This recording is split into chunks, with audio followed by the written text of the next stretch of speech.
Check, check, check.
Hello. Welcome to the monthly meeting for Beikai. If I may, ask for a show of hands for whom this is maybe your first Beikai. I know it's not yours, Slate. All right, a few of you, awesome. Um, we meet here every month, except coming up in December through February, when they're renovating this space, we will have to be somewhere else. And so that is one of the things that you could help Beikai with, which is we found this out recently. So we will be looking for a new space for that time. If you guys have any notions about where we could go for a meeting of approximately this size, a little bit bigger people, that would be awesome. Just send us a note anywhere for, well, it could be chair, as in like the things you sit in, chair@beikai.org. My name is Edwin Lee. I am the current chair for Beikai. We would love that. And it would give you guys another place to go next month. So yes, we do a free monthly speaker program the second Tuesday of each month. We've been here for a long time, long enough that the space needs some renovation. It's not our fault. But other than that, let's see. Beikai is a volunteer-led organization. And if you feel like you would like to get involved with it, we have our volunteer coordinator, Joy, over here. And I think you can email her with your interest at volunteer at beikai.org. And a little bit more about the organization itself. Kai is a special interest group of the Association for Computing Machinery and Old Engineering group, but Kai itself stands for Computer-Human Interaction, and that is our mission, is to raise awareness and advance the knowledge and techniques around designing for people. HCI, Human Computer Interaction, CHI, as Kai has somehow created itself. But we are the local Bay Area chapter. So I think that covers it. So we have a monthly speaker series co-organized by one Smita, who will come up and introduce our speaker tonight. Thank you, Edwin. Good evening, everybody. Thank you for joining us Tuesday night, weeknights. We're glad you're here. Also, one thing I wanted to mention, in addition to what Edwin was saying, is BK is run by entirely a group of volunteers. So if you're interested in doing social media, something about video production, please come talk to Joy. We'd love to have you join us. And also, before our program meetings every month, we have a dinner, and we'd love to have you join us there as well. Sometimes you get to meet the speakers. Erica wasn't able to make it today, but every month we try to do this. And so if you've looked at the website, Erica wrote her book, Just Enough Research, and we now have a second edition. Among other things, she'll share why another second edition. And also she wrote Conversational Design, not about chatbots. You can look it up. And before we get started, a couple of questions actually. How many folks in the room are designers or consider yourself designers? What about researchers? What about both? Okay. So I think just to give you a little bit of introduction, for today's topic, if you have design partners, product partners, service partners who are curious about our field, I think Erica's book is a good one to recommend, and I think she'll talk to us more about why. Please welcome Erica.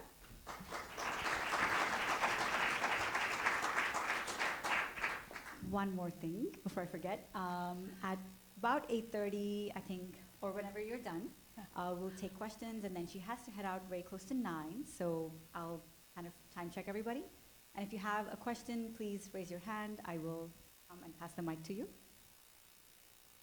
after the presentation, or whatever works for you. Yeah. Maybe there'll be some audience participation. I don't know. Okay. All yours. Okay. Hello. Yeah, I took Caltrain because I'm committed to transit, and it's an adventure. Yeah. No, I thought I was gonna relax and just chill and hang out, have a beverage, but I didn't know that sometimes they don't have all the cars on the train. So that was a fantastic opportunity for some ethnography. No, that's like the greatest thing. That's what I tell people about having a research mindset, is all of a sudden life becomes like 1,000% less annoying. Because any situation, you can just be there like, why is this happening? How are people reacting to this happening? Like one of the greatest events I went to, I was at the Masonic Center seeing a couple of Buddhist speakers, and the ticket machine broke at will call. And so the line was an hour long, and everybody had to wait in line to have them to get checked off a paper list. But because it was a Buddhist event, nobody could act out. There was so much social pressure, and everybody was just standing there like practicing patience, practicing patience. I want to murder everybody practicing patience. So good. And then I had an hour of entertainment watching people try to maintain, because they were so angry about this Buddhist event. Yeah, hi, I'm Erica Hall, co-founder of Mule Design up in San Francisco. 6 years ago, I wrote Just Enough Research, the first one. I can't believe it's been 6 years. That seems like it was like the Cenozoic age or something like that at this point. I'm like, 2013. That was 9 centuries ago, 10 million years ago. And the reason I wrote the book in the first place, and let me tell you, if you have not written a book, it is the absolute worst thing you can do with your time. No, it's not fun, and the only thing that gave me hope is that my good friend Mike Kniavsky, who up until recently worked here at PARC, you guys know him? Yeah, he was my neighbor when he was working on observing the user experience, which is like that big. And I would only ever see him. I'd invite him to my parties or dinner, or say, like, Mike, you want to hang out? And he's like, no, can only walk to cafe, write book, walk home, and that lasted for like a year. And then I said, well, I've got to write a shorter book about research. Turns out writing a shorter book is not necessarily easier, but I was so glad that he kind of cleared the way, because I'm like, it was hard. The reason I wrote it was because I'd say, you know, research is awesome and it makes your work more fun and more meaningful and all of that. But whenever I'd say, well, what book can I hand a client who is a little itchy about research, or hand a new designer, you know, I'd say like, oh, Mike, your book's so awesome. But it doesn't really sell research as a fun, easy thing. And we're good pals. We see our books as really complementary, because after mine, I'm like, read mine, then definitely get Mike and Liz's, because it's awesome and super comprehensive. And I said, okay, I'm so tired of trying to talk clients into doing research. I'm so tired, but there's nothing I can just hand them. So I thought, well, I'll write the shortest possible book with a friendly title. It's orange, so you get like that built-in Dutch audience, which is really good for design credibility. Right? Oh, you laugh. You laugh. Do you know why carrots are orange? Carrots are orange for political reasons to please the Dutch royal family, the House of Orange. Hand to God, this is true. Because you go in a market, if you go like Whole Foods or something, or get Molly Stone's, and you see like, oh, fancy carrots in weird colors, like white and purple. Back before the breeding, carrots came in all different colors, and then they said, oh, we want to suck up to the Dutch royal family, so we're going to make carrots orange. I love a good fun fact. That's a real fun one. So my book is orange, like carrots are orange, because the Dutch are an important audience. And also because I wanted people to start associating doing research with things that are bright and pleasant and happy and all of that. So I wrote this book. People seem to like it. 6 years went by, and a couple things happened. One, people started saying, oh, is this book still relevant? Because it was so many years ago in internet time. And the thing that I'd left out of the first book started to become more and more apparently a problem, and that was surveys. I didn't touch surveys in the first edition of the book because I thought, these are a really advanced research technique. And if I'm going to write this fun little introduction, like everybody can do research, I just can't put surveys in and be responsible. But wow, we are being inundated with the most idiotic surveys. So I said, oh, okay, if I'm going to go back and do a second edition, I should probably provide some guidance. Because otherwise people are like, oh, I guess surveys aren't even mentioned, so I guess they're not even research, so I can just do whatever I want. I took this screenshot on the way down on Caltrain. I did not go to the next 5 questions. I just took the screenshot and stopped. I love, this is going to be my new favorite example. And there's a talk that does go with the first edition of the book that's still pretty good. The most famous version of it was the one I did dressed like this at an event apart. So I spoke for an event apart a bunch of times, and this is the one they recorded. And so if you go to the event apart in Vimeo, you can watch this whole talk. And the great part is they mention nothing, because this was at Disney World. And I was there, and I'd given this my Just Enough Research talk a whole bunch of times. And I was speaking on the 3rd day of the conference, and I'm sitting around, I'm getting kind of like, oh man, I'm going to give this talk again. How can I make it more fun? Well, I'm at Disney World. Let me check Amazon Prime. Oh, look, I can get a princess dress FedExed. So I did. So you can watch that video. So I won't give like the book talk. I'll just go hit a few concepts. That's why I said just enough research. We're not going to have enough time. I'll just talk about a few of the concepts that are, I think, particularly important to me, or I just really want to draw attention to. So because research is about questions, I'll start with a question for all of you. And I want you to look in your heart, and I want you to answer this question honestly, candidly. Do you enjoy being right?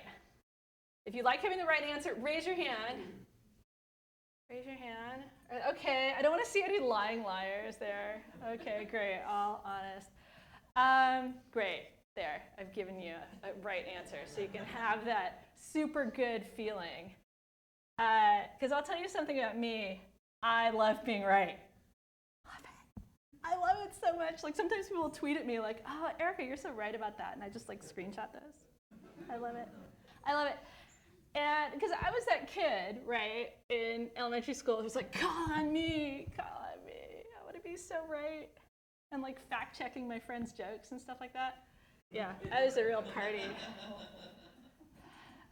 I never got beat up on the playground. So then I went to college, and since I'm mercenary, right, I studied philosophy because philosophy is the study of how to be right. I like majored in being right because it's all about defining your terms and winning arguments. So I was like, sweet, I love this. This is so good. I get to like really hone my skills being right. And then I went into the real world, and I learned that this desire to be right, holding on to like wanting to prove how right I was, had a few negative effects. One, it made me super annoying. Two, it made me a really, really bad listener. And you've probably encountered this person, like you start to ask a question and they jump in before you're even done to prove that they're psychic or something. So that was kind of me, like, wait, no, you don't even have to stop talking. And I can get in there, I can answer your question. And because of that, it increased the chance that I was actually wrong. And this is something I learned over time, that wanting to prove how right I was made it more likely that I was not going to be right and that I was going to be wrong. So with the help of various colleagues and friends over time, I came to find the error in my ways. But this is true, I think, for most of us at some level. And I've talked to a lot of people about this. And it's just true that in school, when we're growing up and going to school, and this is pretty much true in every country where I've talked to people about this, kids aren't rewarded for asking questions. We're rewarded for having an answer and having the right answer. And it's inculcated in us that there is a right answer. And if you have it, you're rewarded. But if you question the teacher, if you question your manager, if you question, like, why do we do things like this? We are not rewarded for that. And so, of course, having an answer, having a right answer, having an answer that has been deemed correct, that is a very good feeling. That certainty is very comforting. And we have probably get like flooded with like, I don't know, whatever neurotransmitter, like you have a right answer and probably your brain like lights up like dopamine, oxytocin, I don't know. Something junk neuroscience. But this is why there's so much resistance to doing research. Like people come up with all these objections. But the truth is that we really, really want to be right, and we don't want to be uncertain, and we don't want to be wrong, because that's terrifying, because we have never in our lives been rewarded for asking questions. We've always been rewarded for having the right answer or having the appearance of the right answer and being able to like sell somebody that we have the right answer. But the truth that I found is, as I got into, I've been a design consultant for, I just say the 21st century now, because that way I don't have to count. The truth is that a question is so much more powerful than an answer. Because if you have a good question, you can use that same question over and over and over again. You can like never stop asking that question. But if you have an answer has a really short shelf life. And this is true in something like design. Say you're designing something for, I don't know, high school students, study aids for high school students. If you have a question like, oh, how do high school students spend their time? Or what apps do high school students use the most? If you have those questions, you could ask those questions over and over and over again, different times of the year, different parts of the country, different parts of the world, different socioeconomic groups, whatever, and you could keep learning. But if you ask that question and then said, okay, we're done asking that question, we have an answer, and you hang on to that answer, you're going to start being wrong really quickly. And if your mindset is, no, we have to defend the answer we found, instead of, oh, let's keep asking our question, you're introducing a lot of risk. But a lot of people don't see it this way. They see like, oh, we want certainty, we want the answer. You know, I've talked to so many clients where we come in, we start a project, and we say, okay, the first thing we're going to do is we're going to do some research. And they said, oh, we did that 2 years ago. I'm like, how nice for you. Great, we're going to do some now. But there's a sense of like, oh, when can the pain of not having the right answer stop? Okay, we have a report. The pain will stop because we have a report. Because when you're sitting at your keyboard, and it doesn't matter what role you have, if you're, you know, a designer, an engineer, a writer, you're there, every word goes where you want it to go, every pixel goes where you want it to go, you know, more or less. And you're like, I have so much control over what I'm doing. But when you send that out into the world, you don't actually have any control. Like, it's a big world, and it's always changing. And if you think like, oh, I just want to have certainty and I just want to have control, that's not a good place to be in if you want to create things that succeed in the world or perhaps change the world for the better. Because unlike in philosophy, where you can define your terms and create your airtight little argument about monads or whatever, you can't establish terms. You can just make assumptions. And every time you make an unfounded assumption, you're introducing risk. And risk means that, you know, you've wasted all of your time because you were really wrong, because you were worried about defending your right answer instead of finding out the right answer. It's not bad to be right. Being right is good, but it's very different to want to always be finding the right answer as opposed to having the right answer inside you. And so often, this is how people talk about design. They're like, oh, if you're really a good, like, genius designer, you don't have to do research because you magically have answers in your spleen or something. I don't know.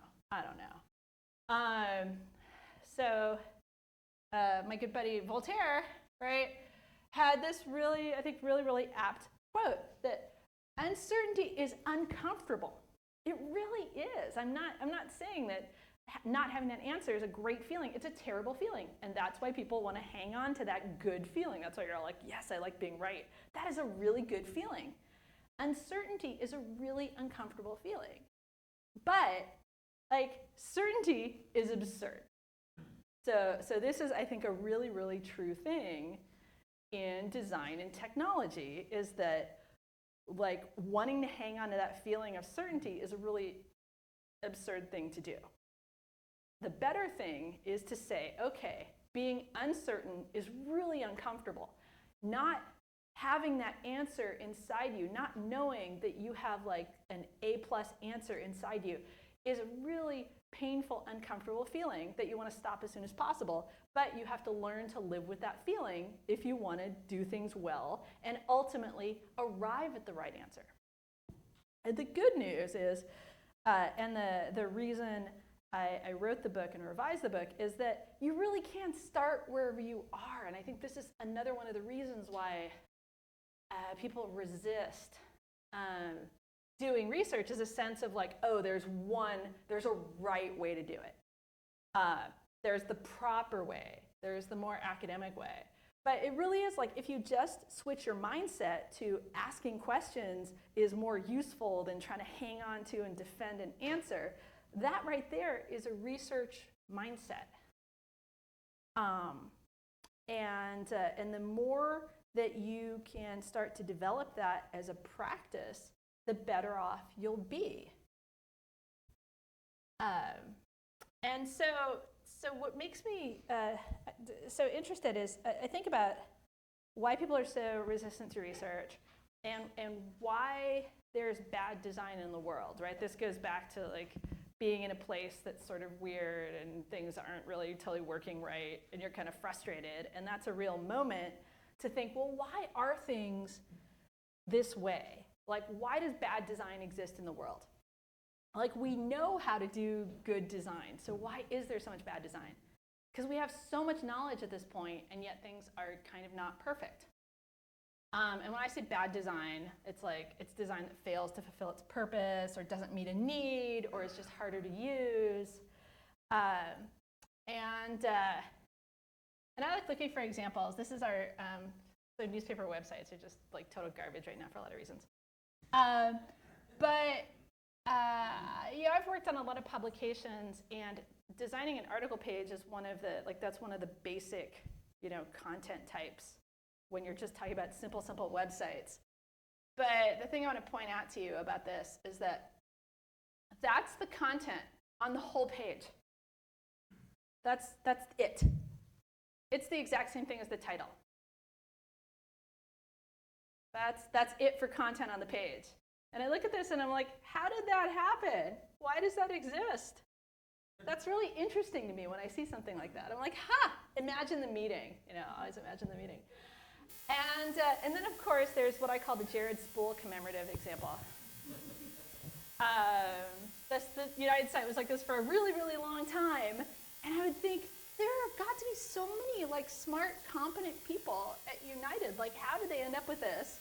And then it slowly got better over time. This was the design thinking version. They all took their Post-its a little bit too literally.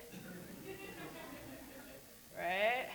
They were all locked in some airless conference room with Post-its for a long time. And they're like, oh, let's just do that. Let's just do that. And then finally, after a decade, I've been tracking this thing. Finally, they got to a point of what do people want to do? This is what it's like now. And it's like, oh, wow, that took a while. That took a while. And it's easy to say, okay, well, United, it's an airline. It's not a design-oriented company. Some companies just have good design in their DNA. Some companies are just really, they have strong design values. I love this quote. I used this slide in Japan once, and I had to explain to the interpreter what a toxic hell stew was. It was great. And you're like, how did Apple do this? How does Apple, who's so good at designing so many products, how did they do this? It seems sort of impossible. And then you think, oh, well, if you just do design well, then your business is going to automatically succeed. Virgin America is really good at the whole customer experience. Yeah, I'll pour some out for them. It makes me very sad. They don't exist anymore. Because it didn't matter how good the design was, how good the customer experience was, if that set of decisions didn't really connect to the fundamentals of their business, right? If they knew from day one that this beautiful site, it was a pleasure to use, you could order food from your seat, everything was so well designed, but that doesn't matter because the economics of the American airline industry are such that the impact of customer experience is negligible. Everybody just chooses flights based on routes and price and stuff like that. And then the other kind of bad design are the things where you look at it and you're like, why does that exist? Yeah, contemplate this. It takes a second. It takes 30 seconds to sink in.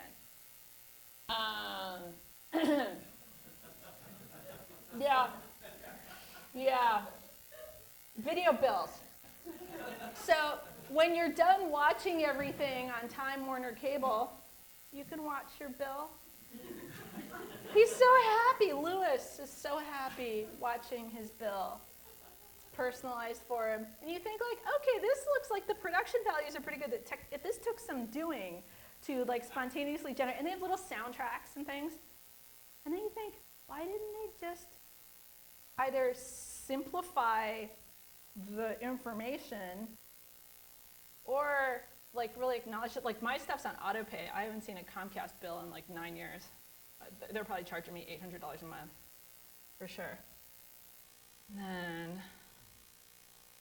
You know what this is? Yeah. That's beautiful. So beautiful. So shiny. Well, that looks like an Apple product. The $400 juice machine that didn't squeeze bags of frozen fruit as fast as a human could. I watch this when I'm stressed out. It really calms me down. So squeeze. This got $140 million in venture. Yeah, there's some opportunity cost right there. And now, I wrote this book, Conversational Design, because interfaces should be conversational, but not in the way that people really talk about it.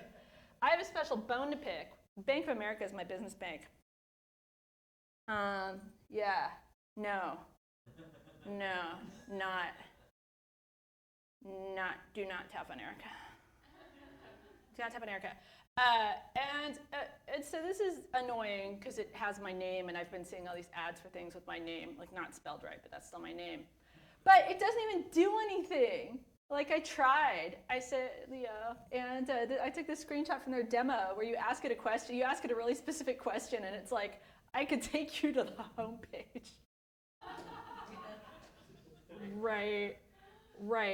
And so the reason I show all of these examples when I'm talking to you about how people should do research and ask questions is to go back to the question, why is it so hard to do? Because you look at each of these and I bet you could come up with a better design for it. And people do this sometimes when designs launch and some designers like completely redesign, like that's dumb, I could totally do it. But bad design gets out in the world, not because we don't know how to do good design, but because people want to be right.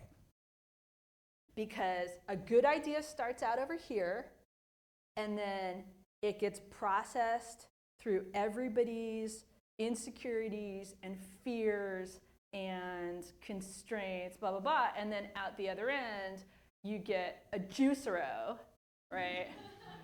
Or you get a video bill, or you get iTunes, even though there is a better way to design it, but you get people who are in a room and people don't want to ask, people don't want to question, like, is that really the best thing we should do? Does the target audience really need that? Like, how many of you, do you remember 3D TVs? Yeah, that was going to be a thing because Avatar did well at the box office. They didn't do any in-home testing with it, right? Some early adopters bought it. My lawyer bought one and had us over, and he's like, check it out. Put on, I'm like, I'm not going to wear the stupid goggles in your living room. And it turns out that people might go to a 3D movie like Avatar, but people aren't going to sit around their living rooms wearing glasses or doing that. But they didn't do any research until after they'd launched it. And that's why 3D TVs don't exist anymore. And so people wanting to be right is the biggest impediment to good design. So everybody just has to get over themselves and get over that fear and get over that terror. And I can tell you from doing so many years of design consulting, every organization of every size, the common thread is people are terrified of each other. People are terrified of being like truly honest with each other, like all that like candid, the radical candor stuff aside. People are really afraid of looking like they don't have an answer. And so they'll just kind of let something go along and they'll be like, oh, I guess everybody else knows that that's the right thing to do. And nobody wants to reveal their ignorance because that's terrifying. And that's why bad design gets out in the world. And so overcoming that and creating a culture where it is safe and okay to be uncertain and ask questions is the best, fastest way to get good design out there. I mean, it's terrifying. Being uncertain is really, really super terrifying. But like life is messy. Life is that Caltrain I was on today was super messy. But I got here, and I got here for like, what, $8 or something? Faster than it would have driven. Messy. But everybody wants things to be tidy. Like, I love this diagram because there are all these like different types of ways of thinking about and conceptualizing, like measuring and communicating about things. And somebody's like, yes, I will put it in hexagons that don't touch. This diagram was created by somebody who, as a child, did not have their food touch on the plate. And so people optimize for things being tidy, not for being right or being useful. It's like I need it to be controlled, and I need it to feel certain, and I need it to feel like everything's in its place. And that's why things are kind of terrible. And I talk about research and collaboration together a lot because you have to have both. You can't have one without the other. Because you think about like what is design, right? Oh my God, I know if you're on design Twitter, you're like, no, please, no, I've got PTSD from that conversation. All design is getting from the current state, what things are like now, to some desired future state that's better, for whatever value of better. It's just getting from here to there and doing that in a systematic way. A design project is a series of decisions. Like, even to this day, people are still really focused on artifacts, but the artifacts just exist to enable the decisions. And so what research does is it leads to evidence-based decisions. Like, I like talking about evidence-based design now instead of talking about research, because it should be part of one process. Like, you shouldn't have to argue for getting the information you need to design.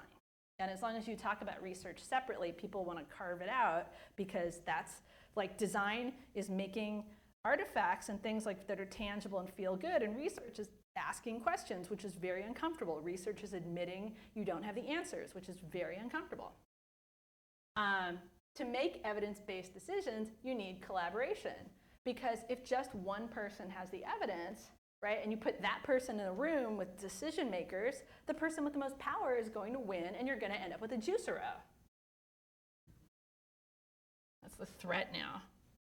Research, collaborate, or juicero. Squeeze. Squeeze. In collaboration, right, collaboration is so hard that there have never been any real pictures taken of it. That's why you see all the stock photos that look like this. Like, multi-ethnic people touching hands, because it's like, have you seen people collaborate? No, I guess it looks like that. You could work next to somebody for a decade and never truly collaborate with them, because collaboration means working together towards a shared goal. And so often people might be working in the same room, but they don't have shared goals because they never stop to say, oh, do we know what our goals are? Do we have all the information to meet those goals? Do we know what our roles are vis-a-vis each other to achieve those goals? And so collaboration, like design, is hard for people reasons. I love this photo. I mean, it's kind of hard to see here, but it looks like she's about ready to just like pull that dude's chair, just like pull him right back. Get out of my way, trying to collaborate. And collaboration is, again, hard because we're human and we do human things. We have organizations made up of humans. And, ego, somebody wants to get credit for having the right idea. That's often blamed for a lack of collaboration. But usually that happens because the incentives are bad. Like, I've worked with so many organizations in which they say, like, oh, we want a really collaborative team, but they do like stack ranking, or they reward the person who had the idea, and so meetings are super cutthroat. People are in silos from each other, like the disciplines don't collaborate, or people are in different places. There's competition for resources. I've seen teams where it's like, oh, we've got one UX writer we share, or we have like, oh, we've got one researcher, or we can only do one study a quarter. And people are really, really in competition, or people are far apart either because they work remotely, or they have different goals or different models of the work, and nobody's facilitating that process. People don't collaborate naturally without facilitation. And the thing I'm starting to argue for now is companies have really, really grown internal design teams a lot in the past, like 15 years. Which is fantastic, but the thing that they're missing is that sort of strategist role that cuts across every discipline. And that's what you got like back when so many organizations worked with strategic design agencies. And they'd say, oh, the agency would come in and they'd have that role about like, okay, I'm going to look across marketing, I'm going to look across product, I'm going to look across engineering, and have a unified strategy. And I think that's the thing that's lost the most with people bringing design in-house. And I think that could be a role that people could cultivate in-house, but it takes doing it explicitly. And then, of course, being a delivery-driven organization. Like, oh, we're just going so fast, we don't have time to stop and think. And we're just got to make stuff fast. And of course, academic research is not It's not collaborative. A lot of times there's a lot of fights for resources, fights for credit and things like that. And so if you just take somebody, like this happens in a lot of organizations where they'll say, we have a real commitment to research, so we're going to hire really, really good people, like they have PhDs, they're really smart, they have great ideas, and we're gonna like put them in a building over here. Like I think I talked to some people at IBM where they were like, oh yeah, research is just in a whole separate building. So you've got the people making the decisions, right? Design is a series of decisions, and then you've got like really smart people in a building with a separate HVAC system who occasionally generates a report for the designers to ignore. It's true. So you can't, if you don't have collaboration, you can't just hire a bunch of researchers or expect to do research if you haven't already established a collaborative background. Because then there's just gonna be fighting. You're just gonna be like, oh, cage match. I wanna prove I'm more right. Like nobody wants somebody to tell them what to do, right? So if you're not collaborative, it's gonna feel like that when you bring findings. It doesn't matter how good the findings are. So collaboration, to do this thing, to actually work together towards a shared goal, takes intent and incentives. Like there has to be a reason for people to do it. And one of the excuses to not collaborate is like, oh, it's just going to be designed by consensus. It's just going to be groupthink. And this is something I talked to Dan Brown about a lot, the information architect from 8 Shapes, not the guy who wrote Da Vinci Code. That groupthink happens when a team optimizes for the appearance of agreement to avoid dealing with a shared fear of confrontation. It's fear again. You've got to overcome fear to have these things. Conflict is a part of collaboration because good collaboration happens when you've got people representing different sets of values but all working towards a shared goal, right? You're like, okay, we've all agreed we want to get here. Like the engineer is going to argue for performance. This designer is going to argue for some sort of elegance. Maybe the researcher is going to argue on behalf of the user. Maybe the business argues on behalf of profitability. You've got like a business strategist in there. If you get all those people in a room kind of arguing, but towards the shared goal, you'll get a much stronger solution than if everybody just quietly goes, yeah, I think that's fine. Yeah.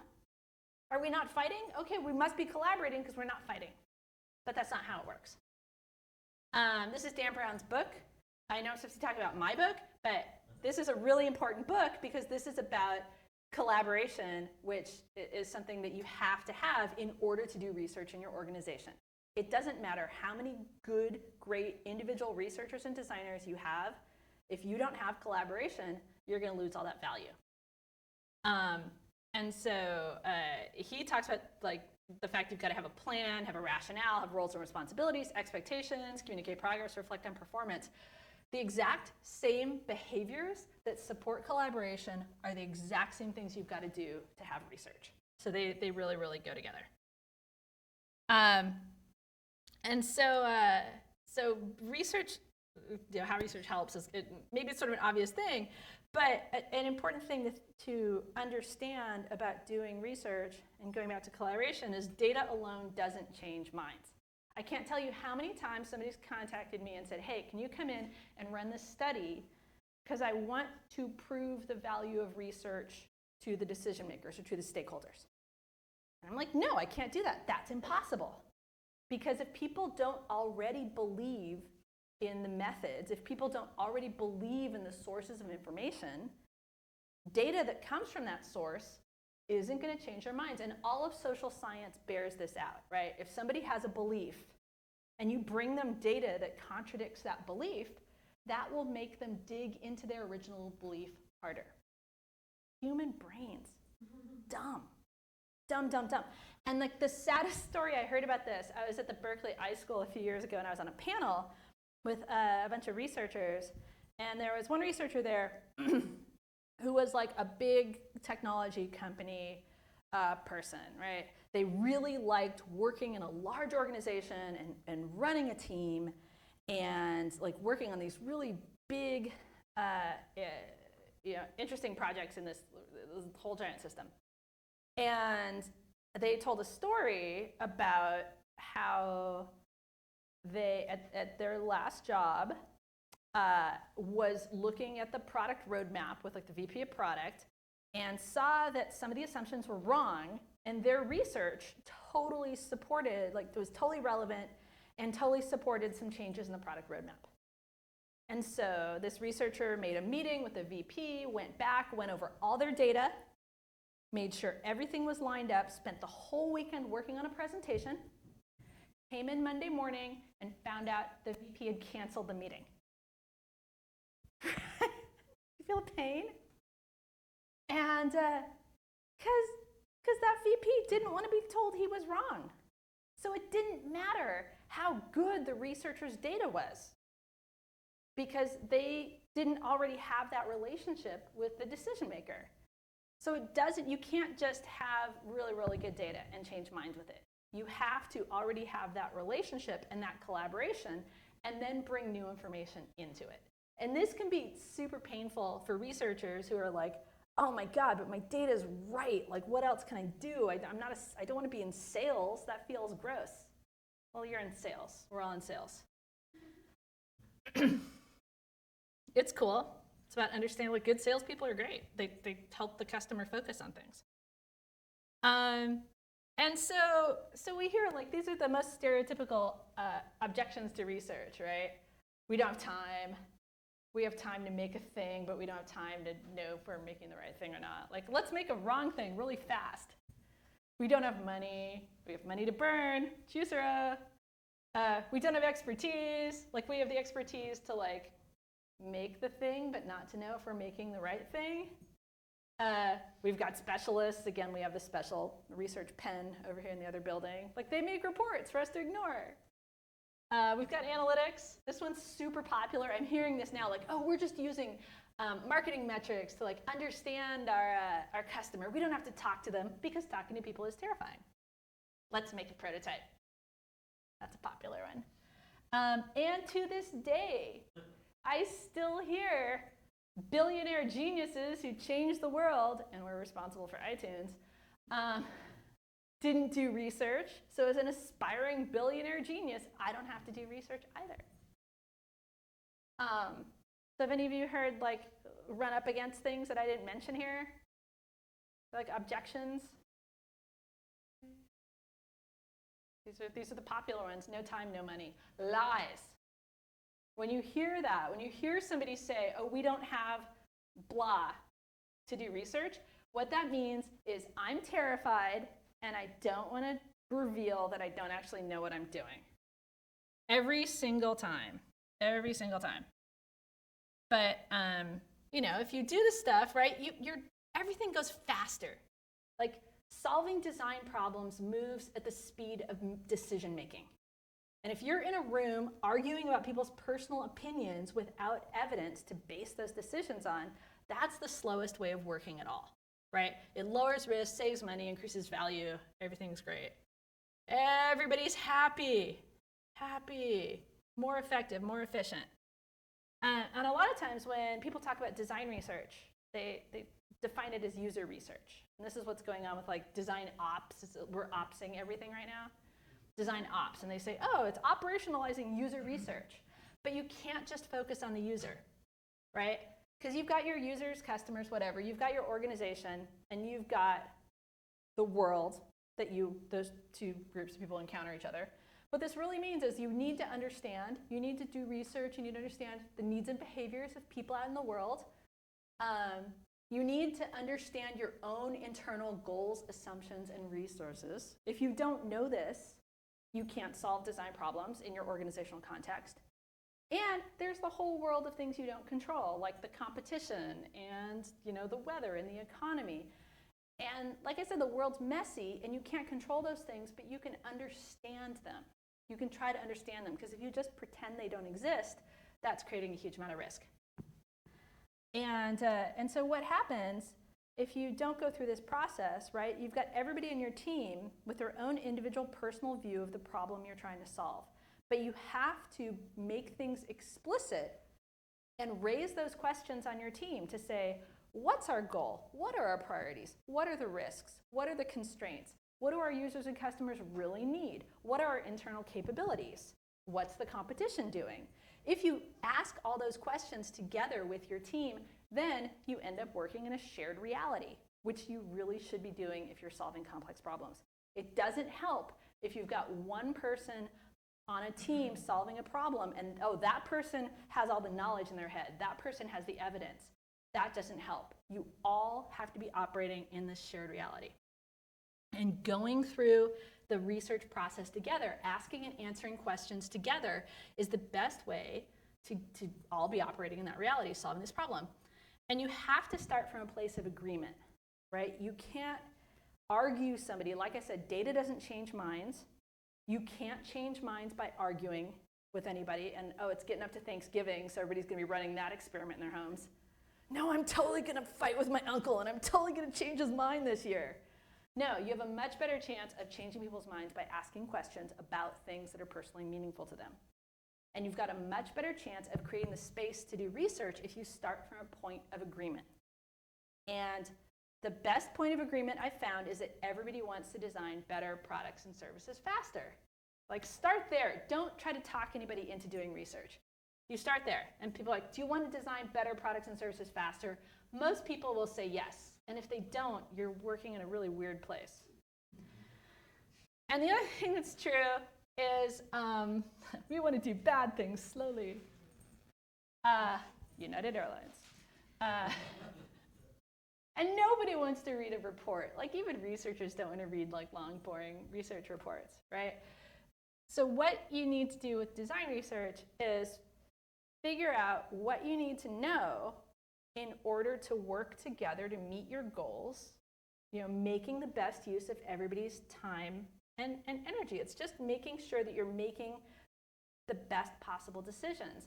And when we're talking about applied research in the world, in industry, not in academia, that's the standard, right? You don't need to worry about an academic standard because success is not publishing in a peer-reviewed journal. Success is making better products faster because you're making better design decisions.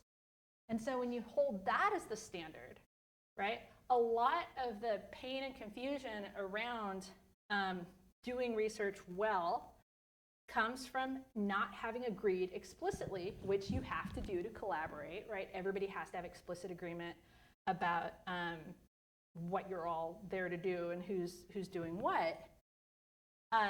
Once you have that explicit standard, you know what to optimize for. You know what good research is. There's no like gold standard, right? That's why I hate the term guerrilla research, because that implies that there's like doing it the right way, doing it the expensive way, and that's already a huge, huge bias for people. And so the most important part of, and the most neglected part is the forming the questions. This is the part where there's the most confusion.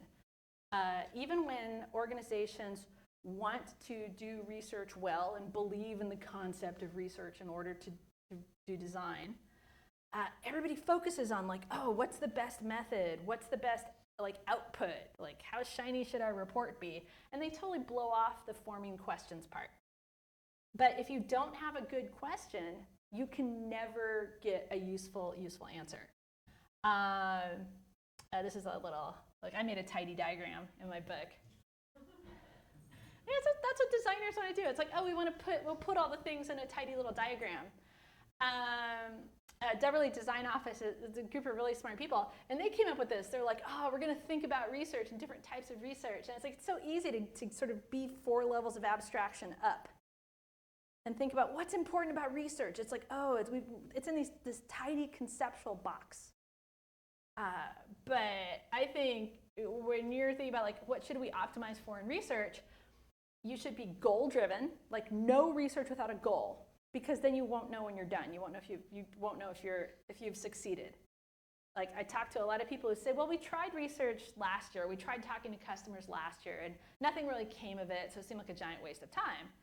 I said, well, did you explicitly in advance determine what your goals and priorities were and what you needed to know in order to have a better chance of meeting those goals? And they were like, no, we just talked to some people. And I'm like, there.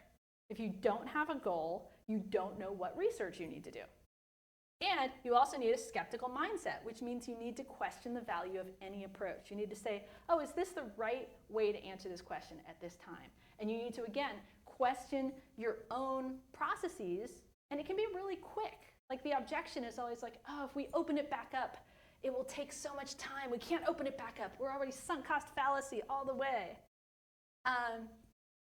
But it's a lot more expensive and time consuming to do the wrong thing just because you're afraid of asking the question, right? Just because it's terrifying to say, is this really the best way to do this right now?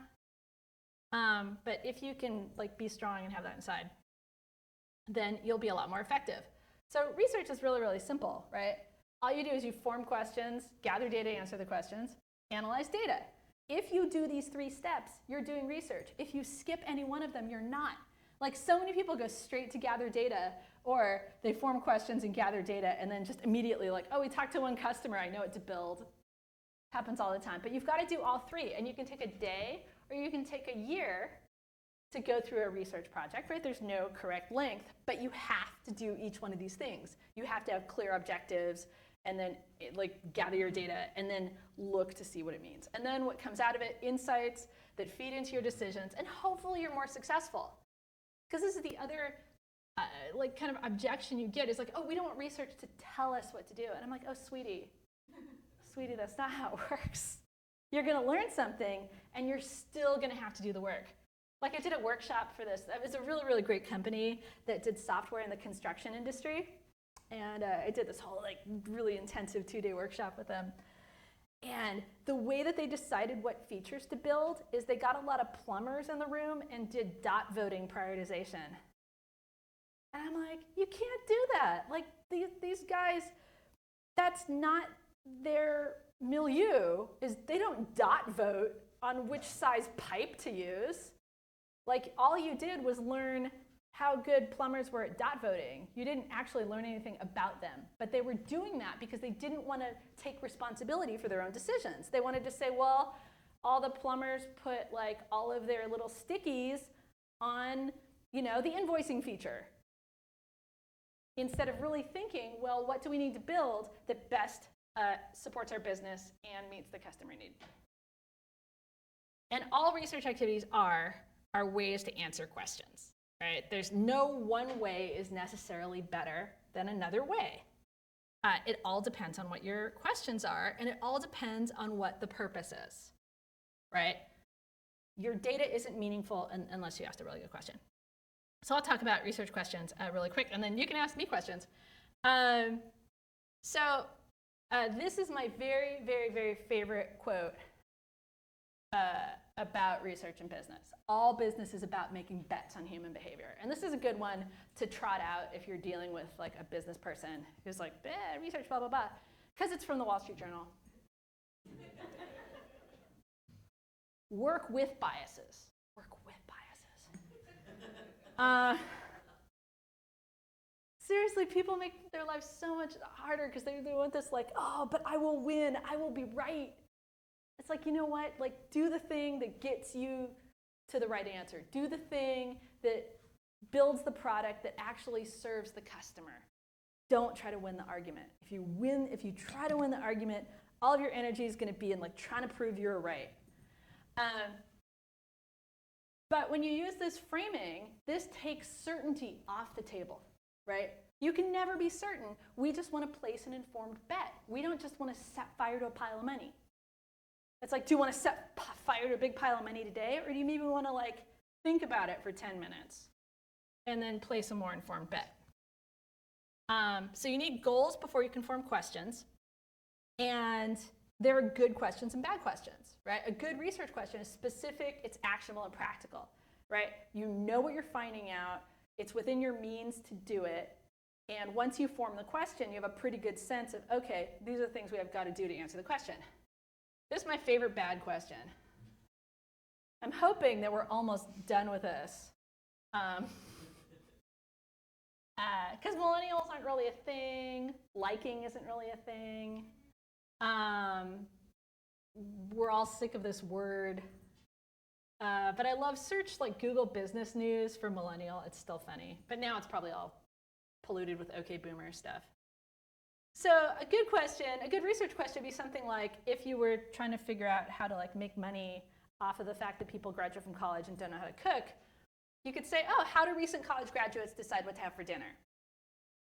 Like based on this question, I bet all of you could figure out how to get an answer with some degree of confidence in, in a pretty short amount of time, because it's a good question. And a great question is to stop and get together with your team and say, what do we really know? This is the question that people don't ask, that's terrifying to ask, to say, okay, what do we know and what are we just assuming?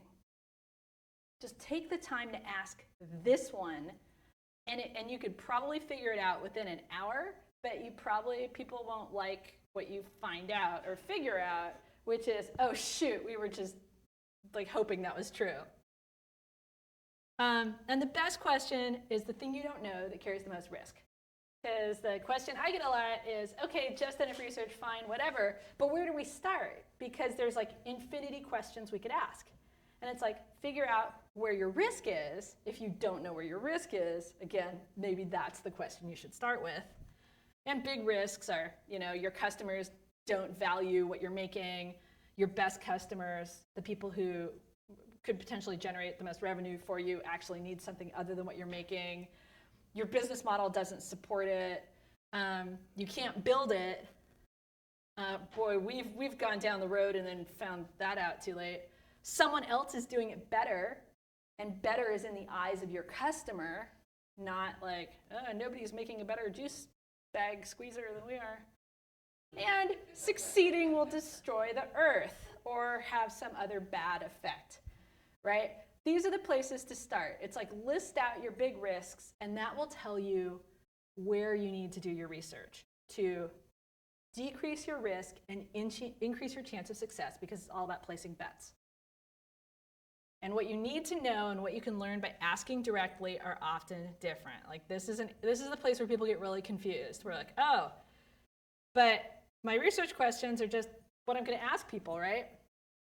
Right? We worked on a project with a tourism office, and they wanted to know how people spent money on vacation. I'm like, the best way to get lied to is to say, how do you budget for vacation? And they'd start talking about like, oh, well, clearly we start saving months in advance, instead of like, we were driving down the road and saw a cool sign and spent all our money, woo! Yeah. That might be your research question, but then what you say to the human you're interviewing is, walk me through your last vacation, and the spending will emerge, because they won't be all like tense and performative. How likely are people to adopt my product in the next 6 months? This is like the worst market research question. How likely are you to do a thing? No one can answer that question. Nobody can predict their own behavior. But you can say, oh, tell me what you use, right? Or maybe you don't even need to interview people. Maybe there's a better way to answer that question. So, it is 8:33. I could talk for another 9 hours. But I actually do have a train to catch. But hey, who has questions or wants to fight? I loved your example about the plumbers voting, and it struck me that I've been at companies that do something similar, but they use surveys. So they send surveys to their users, and they're like, which would you like? And it's basically features, and then they use that to figure out what features to build. Can you talk about whether like doing it with a survey is better than having a few people in a room voting, or what would you do instead? Yeah, surveys.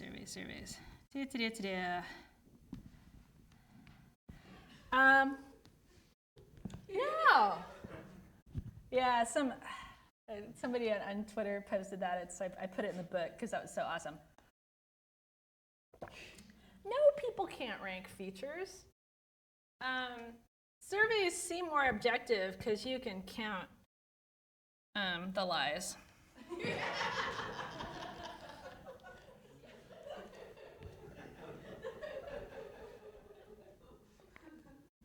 It's true. People are really good at making up answers. And nobody, like the work of prioritizing features or designing a product, that's what designers get paid to do. But everybody runs surveys because they want to be off the hook. But nobody can answer a question. Like, sure, they'll say something that sounds good. They're like, I'll totally use that feature. Like, so many businesses have totally wasted money because they ran a survey. And they asked, like, how likely are you to do this? Oh, which of these features sounds the best to you? And they're not actually asking about, like, you predict the future by knowing what people do now, what they've done, and why. You can't necessarily ask people why, but you need to have a really good sense of what people are doing and why. And you can't get that through a survey. What you can get through a survey is any question that the person can answer truthfully. So factual things, like a good survey question is, how many kids under the age of 18 live in your home with you? I hope people can answer that question. Like, maybe the noise in the closet is the child that lives in the walls, but you probably know how many kids, you know, and it also has to be something they're willing to answer. So if you ask somebody a question about something that's very sensitive, it's like, are they going to give me the right answer? Are they going to inflate? Like, can I ask people their income? Will they honestly report their income?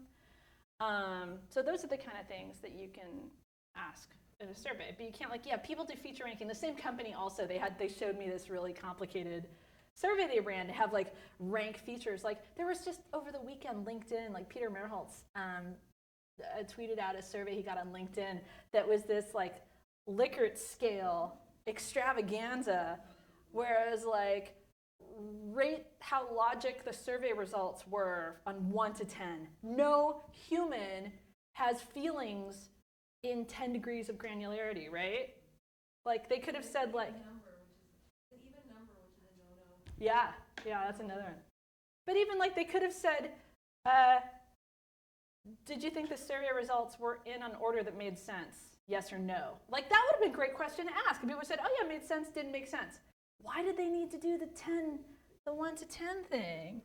Right? Like, I see these all the time. Like, if you start looking for these, this is some hot garbage, right? And, like, this is really what sent me down the path of wanting to include surveys, because this company makes a lot of money. You see these, everybody uses these, and they're complete garbage. And so it's like my mission to get people to not do this. Because you look, like, rate how well the site's organized, rate the options for navigating the site, and my favorite, the question that tells you that this is hot garbage, rate the number of clicks.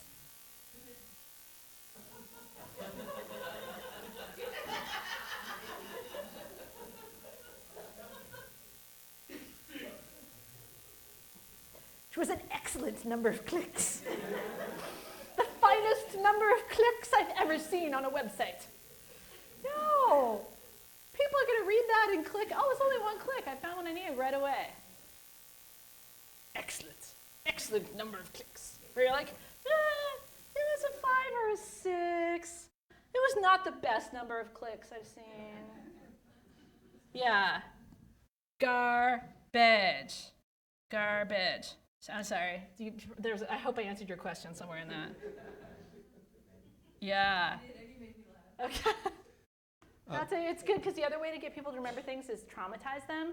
So I chose that option. Yeah. I wanted to ask your opinion of a related situation. I was once at a customer meeting with a product manager, and he was going to take some customers to lunch, and he was going to ask them, do you want A, B, or C? And I didn't go to lunch with him because I thought that he should ask them, what is the biggest problem you have that we're not solving? Yeah. And additionally, like, yeah, never ask people what features they want, but also, and this, I get in this situation a lot where the salespeople are gathering information from the customer. And that's already a bias-a-palooza. And this happens a lot. Like, I've worked with a lot of foundations and mission-driven organizations, and the people who hold the relationship with, like, the major donors absolutely don't want to, like, let some, like, wacky designer go wild on that relationship. But you have to, because you need the honest answer, and you need the not getting wined and dined answer. Like, incentives are really important. You want to give incentives to people for their time. But if you're there sitting around the table, like, oh, best customers, having a good lunch, like, you can definitely, like, salespeople, good salespeople know how to tease out what their customers really need. But that's different from starting with your question, right? Because you really want to say, what do we really want to know, and what's the best way to find it out? And maybe the best way to find it out is like, oh, they're having lunch with the salespeople. Maybe we can find this out. Maybe that is the best place to find that out. But you have to start with what you need to know and then say, well, what's the best way to find out what we need to know? Maybe it is a survey. Maybe it is lunch with the sales team. But so often people start from the activity they're already doing that's comfortable. People start with what's most comfortable instead of like, what do we need to know? What's the best way to find it out? Hi, I'm going to follow up with that. In terms of if you have PMs that are asking you questions about attitudes and like their likes, and how would you turn that into more of a research method instead of, so I've been told that, oh, if you want to do any attitudinal studies, that it needs to be very large scale and more quantitative, kind of similar to the survey you were just showing about what features would you like. So I was just wondering in terms of, have you come across that and how do you solve? Like getting something attitudinal, or? Yeah, like why are the customers dropping off, and why are the customers not picking our particular brand? Like they want more of that insight, which can be hard to get in a qualitative way. It is totally possible to get in a qualitative way, but you can't ask directly. What you have to do is you have to talk to people who represent your core customers and have them just walk you through their day. And you, I guarantee, will learn. They will not tell you necessarily, but you have to learn. You have to go through like, oh, what are they doing? And then you can probably, if you're really asking the right questions, figure out why they aren't. But you have to not be looking to be proven right? Because that's what happens. I didn't raise my hand on that one. Oh. I'm not saying you. I'm saying a lot of times, like this is why validation. Yeah. Burn that word. Like make that a forbidden word in your organization, because all validation means is prove me right because we're launching next week and this better be right. But totally. if you're trying to find out, if you're like, oh, people are dropping off or people aren't buying our product, what you do, if you like set up like a dozen conversations with people who like represent your customer, who like have the problem or buy the thing, like you can like screen them for like, have you bought any of these things? You know, you do screening, and then you pick ones who've bought one of your competitors maybe, but then you just talk to them about their lives, and you'll learn why they're not using yours if you're willing to be honest.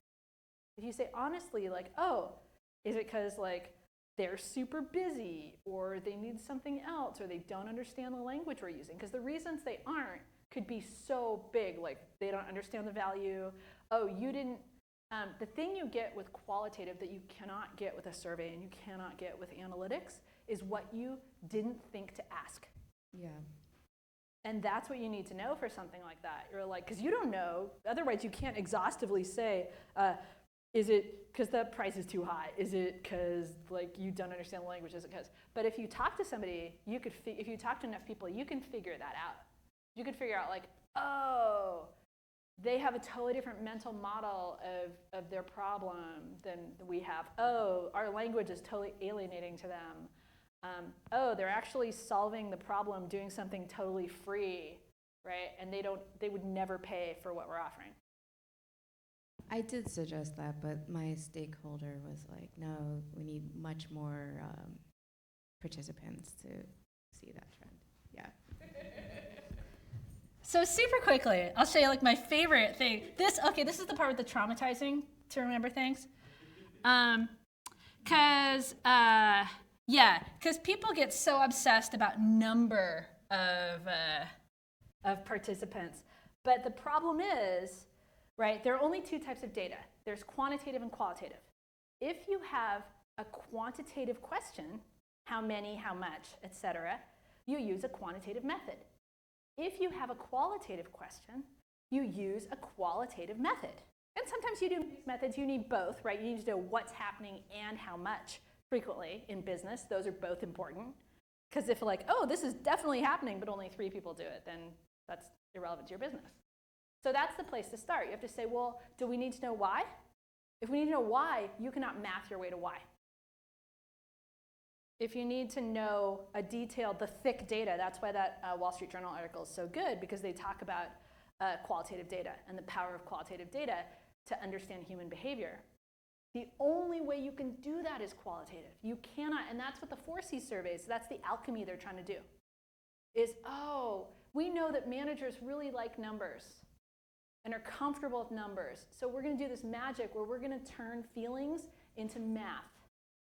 And all of a sudden, you're asking people how they feel about the number of clicks. Because the problem that's solving, and they're a very smart business, because they're like, what problem will people pay us to solve? Terrified of talking to people. That's the problem. That's what they're selling.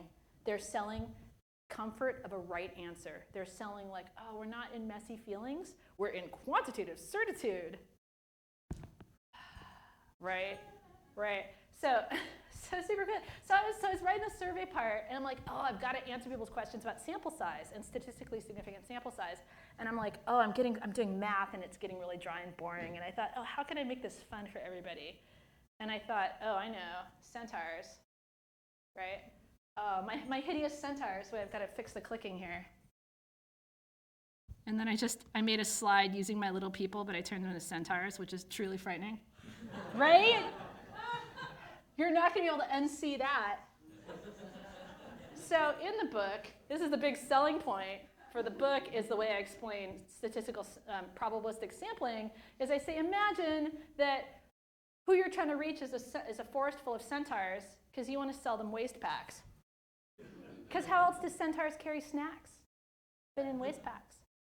So you have to go through this whole process, like, okay, this is our target population, all the centaurs in the forest, all the centaurs that you have the ability to contact, that's your sampling frame. And then your actual sample is somewhere in there, right? If you're actually, because what people really do is they just want a larger number, but they don't want to actually do statistics. And if you're actually going for a representative sample, so you want to be able to draw quantitative conclusions with statistical, not qualitative confidence, you got to go through this, right? You got to do that. I mean, this is a good, like, you could just take a picture of this, like, if you want to do like a scared straight thing. And be like, we could talk to people or that, right? Because sure, you know, if you want to, you can get a sample to represent blah, blah, blah, but you've got to go through all of this. Because if what you're really talking about is quantitative statistical confidence, you have to be honest, or else it's just anecdotes you can count, which is not the same as quantitative data. So I have an equation, and I've got some very messed up looking centaurs, right? And then you can run into all sorts of other biases, just lousy with biases, non-response bias, right? Because the people you actually want to reach didn't respond to the survey, or some people weren't represented, or your sample overrepresents people with strong opinions, right? You only get people who love you or hate you, right? There's all this bias that creeps in. Just because you surveyed 1,000 people doesn't mean that you have statistical confidence, and it doesn't mean that you can draw conclusions that are more valid than you could from talking to 12 people. It all depends on what your question is and the best way to answer that question and what type of confidence you're going for. Yeah? Yeah, I have a statement and a question. One, the click survey, how many clicks? The UX designer in me says someone could misread that and then say, oh, how many clicks? Oh, I had to go through 4 clicks. Mm-hmm. And then the question is, there's so many, there's at least 2 companies out there making self-driving taxis, autonomous taxis. How do you make sure that's a proper product that people will use. No one's, I mean, people, do they trust it? Do they not? Do they want it? Do the economics work out? I mean, what questions do you ask, and what do you do about new products like that? The number one question for something like that is, what's the worst that could happen? And we know that, okay, there are two bad things that could happen. Well, there are several bad things that can happen with self-driving taxis.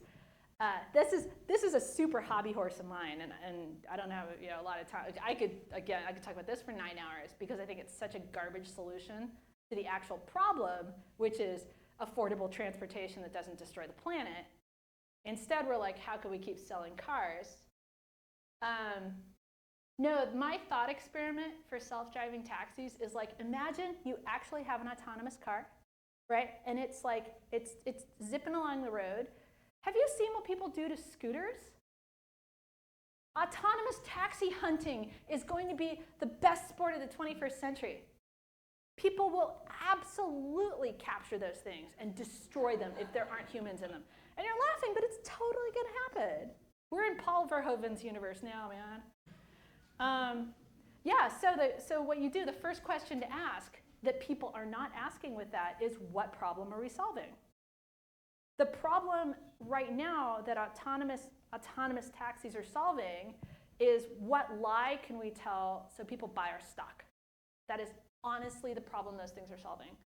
Like, I think autonomous trucks, or semi-autonomous trucks, like convoys of trucks, but I mean, you could have it, it's basically a train, so why don't we just have trains? I like trains, right? It's ridiculous. It's ridiculous what's going on with autonomous cars, because that's a really hard problem to solve. Plus, why are they putting the intelligence in the car instead of in the road?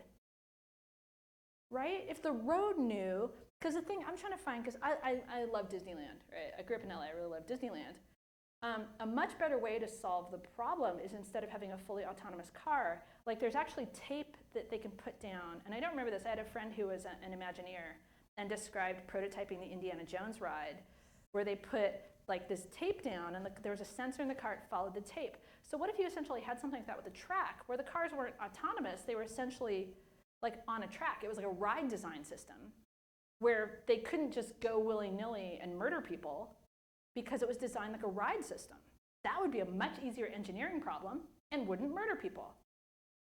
But the model they have is, oh, how do we take the passenger car and make it fully autonomous, which is so hard, so dumb, and so dangerous.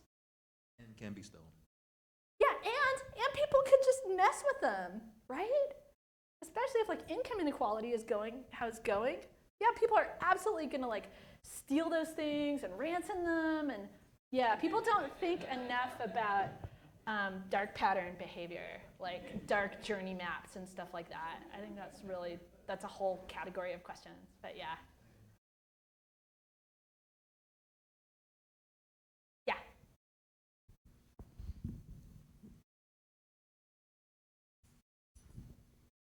For redesign and new product launch, research is somewhat straightforward, even though it's not.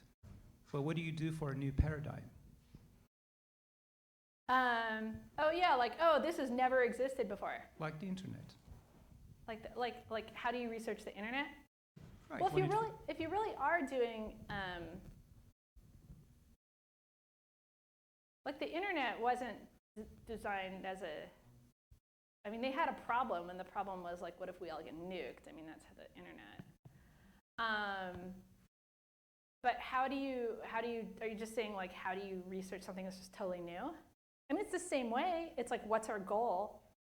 The internet didn't have a commercial goal when it started, so it had a goal of like, what happens if one town gets nuked and we can still pass information around. That was like the internet. But what I'll say is people overestimate sort of the blue skyness of things, because my favorite thought experiment for that is get on Google Maps, Google Earth, which is, I really think, one of the most life-changing innovations, right, that they created by putting cameras on cars and driving around the whole planet. That wasn't a very, I I mean, it took some technology to get the data and stitch it all together, and it took a lot of data and stuff like that. Not to denigrate that, but the way they got that was by putting cameras on cars and driving them on every road on the planet. If you look at the town you grew up in, right, and see how future-y does it look, and look at how much didn't change. Whatever blue sky innovation you make that's like a total paradigm shift has to fit into that world. And that world is mostly unchanged. And so that's the question to ask, is like, if you want something to be adopted, is how does this fit into what already exists? Because you look at this room, right, 2019, but this room has probably looked like this, maybe some new chair upholstery for 30 years, what PARC has been. I've seen the first Ethernet in the wall there, right? If I look, and I'm from LA, so it's Blade Runner time now, right? November 2019, when the first Blade Runner takes place. It looks exactly the same as when I grew up there like 30 years ago.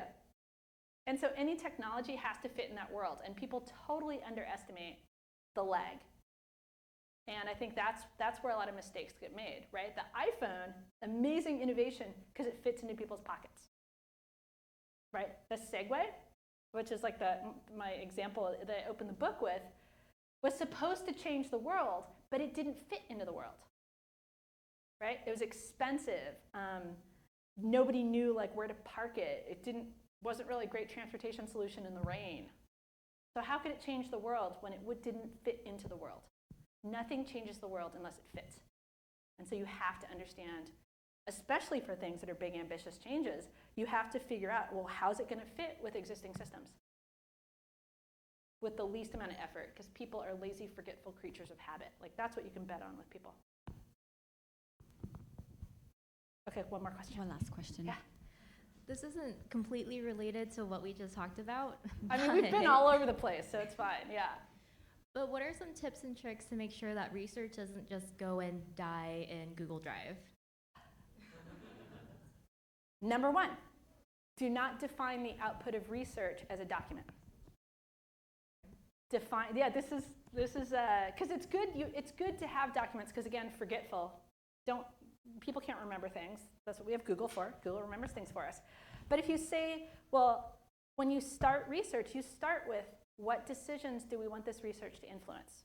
And when you plan the research, you plan with that in mind, because that's your success criterion for the research. But how do you make sure that that information doesn't just get lost with the product team or the project team? You look at what's already successful for the retention and transmission of information in your organization. You don't put research in a separate channel. That's the mistake people make. They're like, there's how we communicate and remember things, and then research, which is like, okay, when you're done with your work, here's some kale.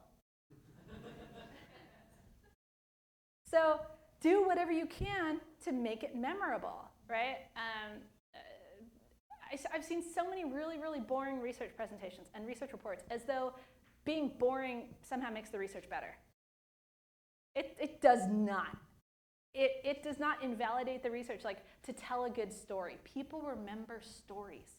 But you have to start with what's meaningful to them. It goes back to, like, your innovations fit into the world, then they will have an impact. It's the same thing. If the new data hooks into people's existing beliefs, they'll retain it. But in order to do that, you have to understand people's existing beliefs. This is why starting with internal research, stakeholder research, understanding what's important to you, the business decision maker. And then you go to them and you're like, hey, I learned some things that are going to make you rich. They'll remember that. Or you could traumatize them a little bit. But that's like, keep that in your back pocket. Back pocket. Because what I tell people, I say, if you go through a big front-end redesign and don't fix your internal workflows, and don't fix your internal communication channels, right? It's like a face transplant when you don't hook up the nerve endings and the blood vessels. The face will die and slide off the skull. You will all remember that now, right? You'll be like, oh yeah, if we're doing a big public-facing redesign or a big new product launch, we have to make sure that we also redesign the workflows, or dead face on skull. Mnemonic, right? But use that sparingly. More humor. more supporting. Every once in a while, a little bit of trauma, people remember it, but don't overload it. But yeah, but it really is, like, don't think of like research, I gotta make you eat your vegetables. Gotta make you eat, like, kale's fine sometimes with a lot of butter on it, but kale chips are an abomination. But that's how you do it. You fit it in, you go like, what already works? Like this, what already works and why does it work are two really important design and research questions. And the same thing goes for communicating new information. What do people talk about? What do people remember? Hook it onto that, because you're trying to make things stick in people's heads. What stories are we already telling about how we work together, about what makes us successful? What are our brand values? Whatever. Tell a good story. Like Walt Disney did so much propaganda. Like Walt Disney and German rocket scientists got us to the moon. This is true. This and carrots. These will be the things you take away. Carrots are orange because of the Dutch. And Werner von Braun got us to the moon with the help of Walt Disney. Absolutely true. Walt Disney did propaganda to get America to the moon. So you kind of have to have your own little propaganda operation to figure out how to tell a story, because as I won't go into world events, but people hook on to falsehoods. Like Mark Twain wrote about this, right? Like a lie goes around the world while the truth's still putting on its boots, or something fanciful like that. But you're in competition with what's comfortable for people. And so you gotta make it comfortable and make it fun and make it like, yay, we learned some stuff. You know, and that doesn't invalidate the research. Thank you. So I guess we are done for today. Thank you for entertaining questions, and Erica for sharing everything.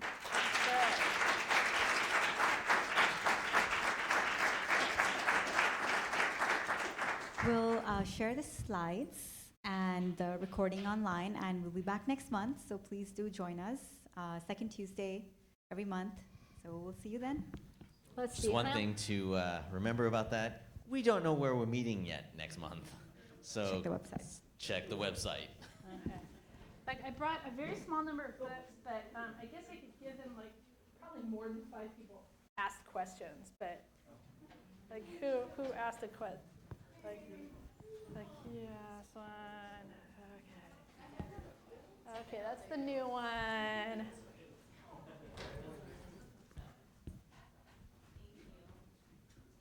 Okay.